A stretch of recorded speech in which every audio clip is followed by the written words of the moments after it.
Susunan Rencana Pengelolaan Ekowisata Sungai Anak Batang dan Rencana Tindak Lanjutnya Kelurahan Sapat Kabupaten Indragiri Hilir Provinsi Riau. Desa Sapat yang berada di tengah hilir Sungai Indragiri di Kabupaten Indragiri Hilir Provinsi Riau secara alami dianugerahi bentang alam yang menarik.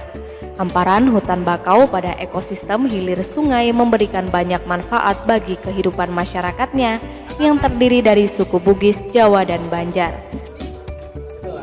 Ratusan hektar lahan kelapa terbentang, seperti tagline Indragiri Hilir sendiri sebagai negeri seribu parit dan hamparan kelapa dunia. Sungainya menghasilkan ratusan ton ikan, udang, dan kepiting secara konsisten. Masyarakat Sapat memulai inisiasi untuk menjaga ekosistem dengan melahirkan sejumlah larangan dan tindakan patroli berkala untuk mencegah berbagai ancaman kelestarian hutan mangrove. Saat ini, masyarakat yang tergabung dalam Lembaga Pengelola Hutan Desa LPHD telah diberi kewenangan pengelolaan hutan desa oleh Kementerian Kehutanan dan Lingkungan Hidup KLHK. Selama ini ada kunjungan tinggi tiap haul Syekh Abdurrahman Siddiq atau biasa dikenal sebagai Tuan Guru Sapat, berada di Desa Teluk Dalam. Sekitar 30% peziarah adalah wisatawan dari luar Riau, seperti Kalimantan, Jambi, Bangka, atau bahkan luar negeri seperti Malaysia. Dari hasil asesmen di lapangan menunjukkan bahwa Pulau Sapat memiliki keistimewaan. Yang pertama dari aset keragaman satwa.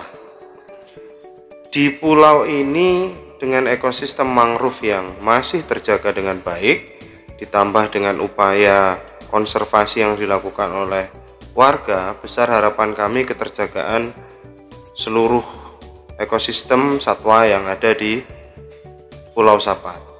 Dari penuturan warga, masih sangat mudah ditemukan hewan-hewan eksotis seperti elang, pesut, lutung, buaya, hingga predator besar seperti harimau Sumatera. Sebagai sebuah pulau yang mandiri dengan ekosistemnya, tentu saja keragaman tanaman di sana juga sangat menarik. Kemarin secara partisipatif kita petakan keragaman tanaman, mulai dari yang ada di ekosistem mangrove, ada di hutan, sampai ada di kehidupan kita sehari-hari seperti rempah-rempah. Berkaitan dengan aksesibilitas menuju Pulau Sapat, ini yang memang sedikit menjadi kelemahan, bahwa pada akhirnya satu-satunya akses untuk menuju Pulau Sapat adalah moda transportasi speedboat atau kapal air, artinya dari Tembilahan.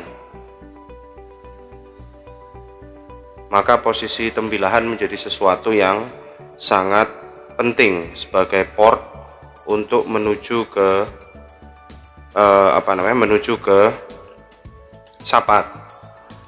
Dari akses di dua titik besar, hub besar, yaitu hub Batam, wisatawan dari luar Batam mendarat di Pulau Batam, kemudian melanjutkan perjalanan dengan kapal feri, atau kemudian yang mendarat di Pekanbaru, atau kemudian menggunakan perjalanan darat menuju ke Tembilahan. Dari Tembilahan baru kemudian menggunakan moda transportasi air menuju Pulau Sapat.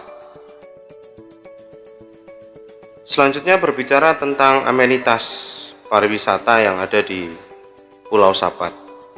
Pertama kita bicara tentang ketersediaan pusat informasi pariwisata. Ini sejak pertama kali kami datang ke Pekanbaru kami tidak menemukan itu. Biasanya pusat informasi pariwisata ini dengan mudahnya bisa kita temukan di sekitar bandara atau di area bandara, tapi kami tidak menemukan itu. Pun demikian ketika kami masuk ke hotel transit yang memang ada banyak di sekitar Pekanbaru, Tembilahan juga banyak, kami tidak menemukan informasi apapun yang disediakan di hotel-hotel itu tentang paket wisata yang bisa kita nikmati di Riau. Masuk ke Pulau Sapatnya sendiri, air tawar menjadi persoalan yang krusial. Air tawar itu terbatas sekali karena hanya disuplai oleh sumur-sumur yang itu adalah milik orang per orang, dan hanya sedikit warga yang memiliki sumur karena memang sangat sulit untuk menemukan sumber air tawar dari air tanah di Pulau Sapat. Bahkan beberapa hari ketika kami asesmen di sana, kami harus mandi dengan air payau yang cenderung asin dan rasanya lengket di badan. Itu menjadi catatan penting, apalagi untuk kebutuhan pariwisata. Kemudian listrik juga, listrik hanya menyala di malam hari, hanya di setengah hari. Kemudian tidak ada energi alternatif begitu ketika kemudian listrik tidak sedang menyala di siang hari. Kemudian ada dermaga tapi bukan dermaga wisata. Dermaga yang ada itu desainnya, satu, kami pastikan ketika kemudian jumlah kunjungan tinggi dia tidak cukup begitu. Kemudian yang kedua, dia tidak cukup ramah terhadap wisatawan anak-anak, orang tua, atau bahkan difabel. Dermaganya curam. Terus kemudian juga kami tidak menemukan sejak di perahu itu ada peralatan safety begitu.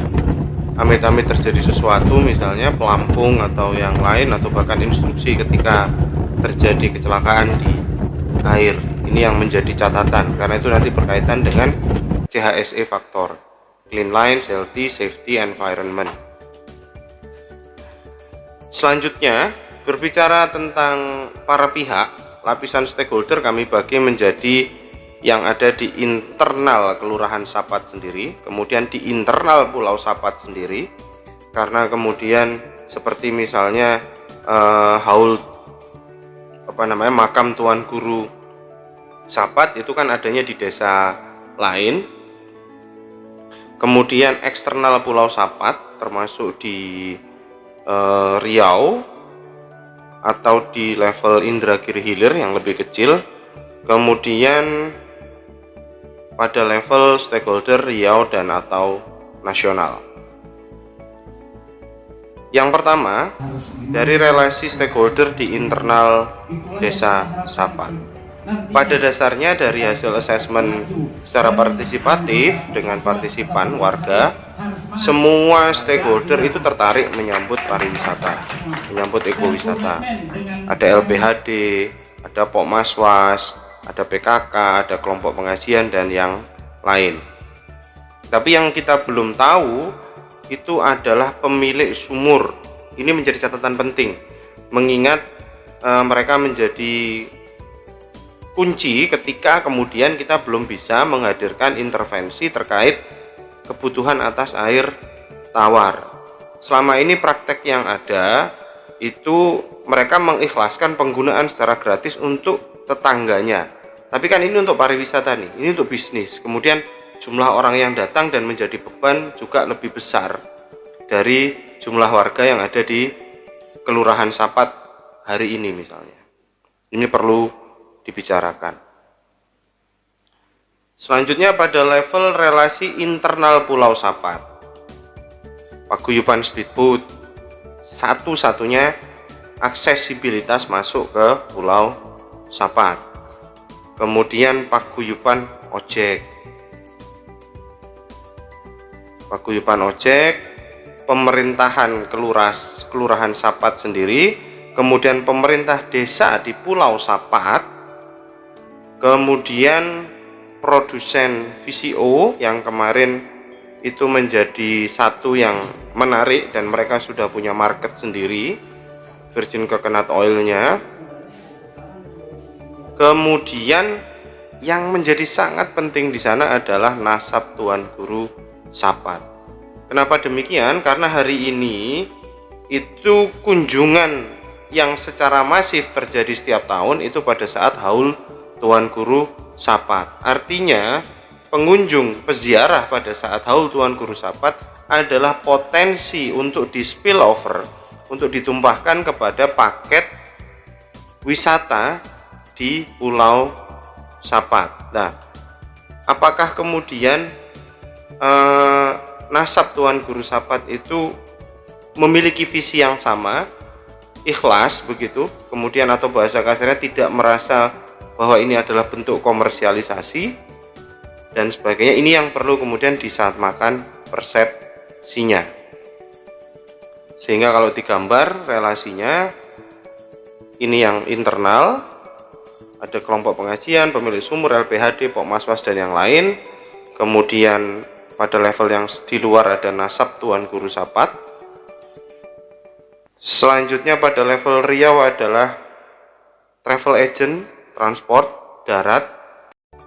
Kemudian juga travel agent yang menawarkan paket wisata di Riau untuk mau mengkoneksikan itu dengan yang ada di Sapat. Kemudian pemerintah Kabupaten Indragiri Hilir sendiri yang hari ini pun belum membuat, sampai kemudian video ini dibuat, belum membuat Riparkap atau Rencana Induk Pengembangan Pariwisata Kabupaten. Yang sudah bikin itu adalah Indragiri Hulu, kemudian Dinas Pariwisatanya sendiri DPRD Kabupaten. Pada level di luar itu adalah Kemendes, Kementerian Pariwisata, Dinas Pariwisata Provinsi, NGO yang membantu, termasuk hari ini kita kerjasama dengan Blue Forest dan jaringannya, kemudian perguruan-perguruan tinggi, baik di dalam Riau atau di luar Riau yang berpotensi untuk berkunjung, melakukan riset atau edukasi, wisata edukasi ke Pulau Sapat. Rekomendasi Sapat Mangrove Ecotourism. Kata kunci, hutan desa, konservasi mangrove oleh masyarakat. Keunggulan ekologinya yang memiliki begitu banyak keragaman hayati, mulai dari hewan dan tumbuhan, disertai dengan komitmen kepedulian warga, pengelola dalam LPHD yang sudah membuat peraturan perlindungan hingga patroli rutin.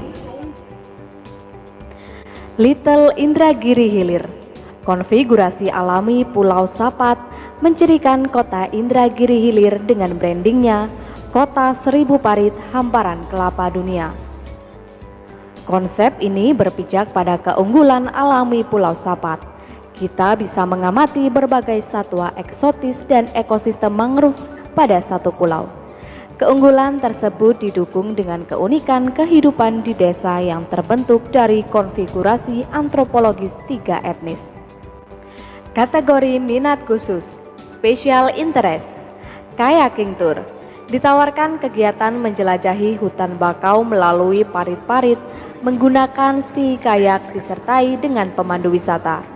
Target pasar dari kegiatan ini adalah penikmat wisata petualangan. Paket kegiatan ini dapat digabung dengan kegiatan seperti memancing, mengamati satwa, dan lain-lain. Paket wisata volunteer and research. Wisatawan ditawarkan paket edukasi bertema bakau, ekosistem hutan bakau, produksi VCO, dan lain-lain. Sekaligus mereka menjadi bagian relawan berkaitan dengan upaya konservasi yang dilakukan oleh warga, terutama di hutan desa. Terlibat dalam patroli hutan bersama dengan kelompok masyarakat pengawas Pokmaswas. Terlibat dalam program adopsi pohon. Paket Wild Animal Watching merupakan kegiatan wisata minat khusus mengamati satwa berbagai jenis ataupun jenis tertentu seperti pengamatan burung, pengamatan mamalia, pengamatan hewan air dan mamalia air, pengamatan kunang-kunang dan lain-lain. Nah, wisata edukasi itu kan ya ini yang masih banyak yang salah kaprah ya. Jadi kan wisata edukasi itu sebenarnya ini tujuan utamanya adalah bagaimana memberikan entah itu pengetahuan, entah itu skill kepada seseorang yang ujungnya adalah adanya perubahan perilaku. Ya, misalkan kita membuat paket wisata kan tetap ya biasanya itu temanya apa gitu. Jadi atraksi utamanya apa, aktivitas utamanya apa gitu. Nah, bisa saja nanti aktivitas utama itu ya sekedar aktivitas, orang senang-senang saja. Tapi bagaimana nanti di akhir itu orang bisa mendapatkan debriefing, bisa memaknai apa yang dilakukan. Memang kuncinya di wisata edukasi itu adalah di bisa dibilang interpreternya atau pemandunya atau fasilitatornya gitu. Uang namanya edukasi kan sekolah itu kalau tidak ada gurunya kan tidak bisa terjadi proses pendidikan ya, belajar. Sama dengan wisata edukasi, ketika yang menemani atau yang membawa, dalam hal ini konteksnya pemandu, fasilitator atau interpreter, ketika dia tidak ngerti proses pendidikan ya dia akan melakukan storytelling biasa. Di Sapat itu saya melihat potensi yang ada itu ya. Nah, kalau itu dikemas menjadi wisata edukasi sangat cocok gitu. Karena apa? Karena kan yang ada di sana ini kan sesuatu yang tidak banyak di tempat lain gitu. Dan kalaupun itu misalkan bisa diketahui, bisa dipahami oleh orang lain, dalam hal ini misalkan wisatawan, entah itu anak-anak, remaja sampai dewasa. Nah, tadi kan harapannya mereka ketika tahu, orang kan jadi paham gitu. Nah, ketika paham itu orang bisa melakukan analisa bahwa ini baik, ini jelek gitu. Nah, ketika orang menyadari itu ya, maka dia akan lebih mengerti, dan kalau mengerti itu lebih gampang untuk diajak aksi gitu. Nah, Sapat sendiri kan punya hutan, keragaman hayati, keragaman budaya yang begitu tinggi ya gitu. Nah, jadi makanya itu akan menjadi hal menarik untuk jadi bahan ya, jadi tematiknya bisa banyak gitu ya untuk edukasi. Nah, tinggal bagaimana pengembangan metodenya. Kan waktu kemarin kita ke sana itu kan metodenya bisa berkayak, bisa trekking, bisa pengamatan burung, pengamatan serangga, kuliner, keseni. Pada kategori ini, kegiatan wisata lebih difokuskan pada lingkup Pulau Sapat, khususnya Kelurahan Sapat. Pada kategori ini, kegiatan yang ditawarkan sebagai paket wisata adalah Sapat Village Tour. Paket wisata tinggal dan berkegiatan di Pulau Sapat. Kegiatan bisa dilakukan dengan memilih antara bersepeda, cycling tour atau berjalan kaki, walking tour, mengunjungi dan berkegiatan di berbagai titik kunjung, di antaranya belajar membuat VCO, belajar membuat amplang ikan, berkunjung ke makam Tuan Guru Sapat dan keluarga, mengunjungi berbagai sanggar kesenian, ikut serta menangkap ikan menggunakan alat tangkap tradisional, permainan tradisional, belajar membuat perahu, pancung, dan lain-lain. Paket kegiatan yang dipilih wajib menggunakan pemandu lokal. Selain itu, wisatawan akan merasakan tinggal di homestay, terutama rumah-rumah tua yang ada di Kelurahan Sapat. Pada konsep ini, layanan yang diberikan dan dibeli oleh wisatawan beragam. Di antaranya adalah layanan homestay, layanan pemandu wisata, layanan transportasi Pekanbaru Tembilahan, Tembilahan Sapat, Kelurahan Sapat, layanan makan, layanan edukasi, layanan sewa alat untuk paket kegiatan, dan lain-lain. Asia Pacific Travel Trends 2023 menunjukkan bahwa 32% wisatawan Asia Pasifik masuk pada kategori Remote Value Seekers, adalah karakter traveler domestik yang menghendaki perjalanan ke daerah yang terpencil dalam negeri, di mana lokasi tersebut menyediakan pengalaman outdoor yang menyenangkan bagi keluarga atau teman. Mereka cenderung datang dalam kelompok. 26% yang lain masuk pada kategori urban traditionalist, karakter traveler yang teliti dan tajam dalam mencari informasi dan merencanakan perjalanan yang berkualitas, mencari paket aktivitas liburan di daerah yang lengkap, mengunjungi landmark kota, merasakan suguhan lokal, memenuhi daftar kunjungan yang ikonik, Mereka menghendaki daerah yang aman COVID-19, mencari yang lebih murah dengan tidak segan mencoba amenitas dan aksesibilitas baru, bukan yang umum atau sudah lama ada. Artinya daya jelajah dan daya coba mereka tinggi. Pada skop yang lebih besar pula, di American Express 2023, 89% wisatawan dunia mau berkunjung ke destinasi yang belum pernah mereka kunjungi sebelumnya. Ini peluang besar untuk konsep pariwisata minat khusus. 68% merasa bangga mereka bisa mengunjungi destinasi yang baru sebelum terkenal. 79% Gen Z dan milenial setuju untuk punya pengalaman tinggal dan hidup dengan warga lokal di tempat yang mereka kunjungi. Ini adalah karakter quality tourism yang personalized, customized, dan localized. Apa yang akan kita tawarkan di Sapat? Ini bukan yang pertama di Riau, karena selama ini dari penelusuran di internet, existing paket wisata di Riau itu sudah sangat banyak, seperti di Anambas, di Bintan, dan yang lain. Sehingga ini adalah kekuatan di satu sisi, ketika kemudian ditambahkan paket kunjungan dalam format quality tourism di Sapat atau Indragiri Hilir.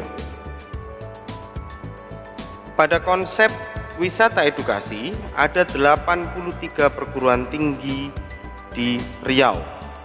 Banyak diantaranya memiliki fakultas kehutanan, fakultas pertanian, fakultas perikanan. Merekalah yang kemudian potensial untuk datang ke Sapat, melakukan riset, melakukan pengabdian, melakukan berbagai hal yang bisa dikerjasamakan secara strategis dengan masyarakat di Sapat dalam kerangka pengembangan upaya konservasi. Selain itu, pada konsep quality tourism, kami melihat di sekitaran Pekanbaru setidaknya ada 8 sekolah internasional seperti Indonesia Creative School, Clara International School, International Program Insan Cendikia Boarding School Riau, sampai C9 School, yang kemudian potensial untuk membawa siswanya pergi ke Sapat dalam rangka wisata edukasi. Tahap pengembangan Sapat Mangrove Ecotourism. Pertama-tama adalah tahap penguatan kesadaran kolektif. Diawali dari pemetaan stakeholders, penyusunan grand design. Setelah grand design disusun, maka seluruh stakeholder diberikan pemahaman yang sama dan ditarik kesepakatannya untuk membentuk kelompok kerja lokal pariwisata yang alternatifnya adalah pada level Kelurahan Sapat atau bahkan pada level Pulau Sapat jika diperlukan, mengingat desain kepariwisataan kita mencakup pula destinasi yang berada di luar Kelurahan Sapat tapi di dalam Pulau Sapat. Selanjutnya kita masuk ke tahap pengembangan manajemen destinasi. Tentu saja hal pertama yang harus dilakukan adalah melegalisasi lembaga pengelola pariwisata di Pulau Sapat. Karena pemerintahan Sapat berbentuk kelurahan sebagai inisiator, maka kita memiliki satu kelemahan, tidak bisa membentuk badan usaha milik desa. Maka alternatifnya adalah kita bisa membentuk badan hukum yang lain seperti yayasan atau koperasi, yang kemudian juga perlu mempertimbangkan tentang pengelolaan yang lintas desa. Sebagai lembaga yang legal, kemudian kita membuat rencana strategis pengembangan 5 tahunan sekaligus sebagai rencana strategis pengembangan destinasi, kemudian melakukan upaya peningkatan sumber daya manusia. Karena pariwisata kita berbasis edukasi, masyarakat, dan konservasi, maka sumber daya manusia adalah sesuatu yang sangat krusial.